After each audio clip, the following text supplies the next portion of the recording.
رباب آپ کی طرف آتا ہوں، پہلے قانونی رائے لینے سے پہلے بحیثیت ایک خاتون کے آپ کو کیسا لگتا ہے کہ یہ رشتے جو کہ ماں بہن بیٹی کے ہیں ان کا تقدس بھی اب ہمیں چیلنجیبل لگ رہا ہے کہ ایک عشق ناکام ہو گیا ہے میرا، اور وہ بھی ایک اپنی سکی بہن کے ساتھ رشتے میں، کہ بہنوئی کے ساتھ عشق تھا مجھے، بہنوئی نے مجھے نہیں میری بہن کو چوز کر لیا،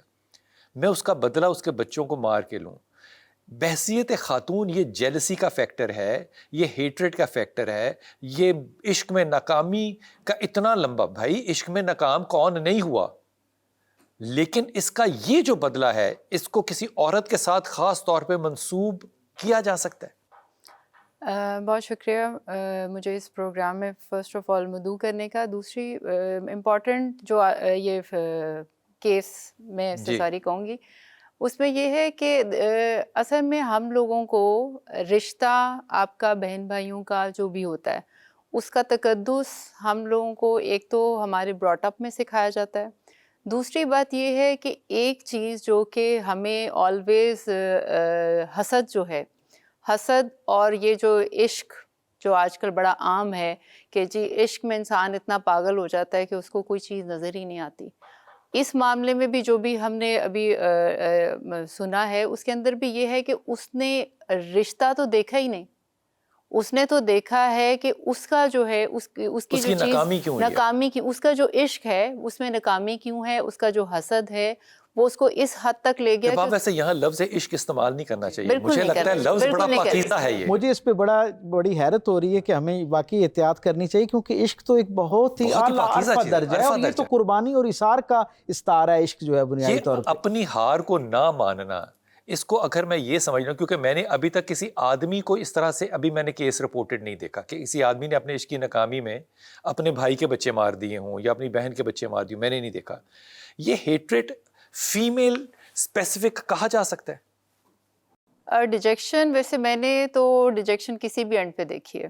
کہ جب بیسکلی یہ سینس آف ڈیجیکشن ہے، جب آپ کو فیل ہوتا ہے کہ آپ کو ڈیجیکٹ کیا جاتا ہے تو یعنی کہ آپ کو ریجیکٹ کیا جاتا ہے۔ ہاں بالکل، جب آپ کو ڈیجیکشن ملتی ہے تو آپ یہ فیل کرتے ہیں کہ اب آپ کسی بھی طریقے سے، یعنی کہ ایوری تھنگ از فیئر، آپ کچھ بھی کریں اور just you have to win this, آپ نے اس چیز کو پانا ہے۔ اب اس نے اس کے بچوں کو صرف اس لیے کیا کیونکہ ایک اچھی ہیلدی فیملی کے لیے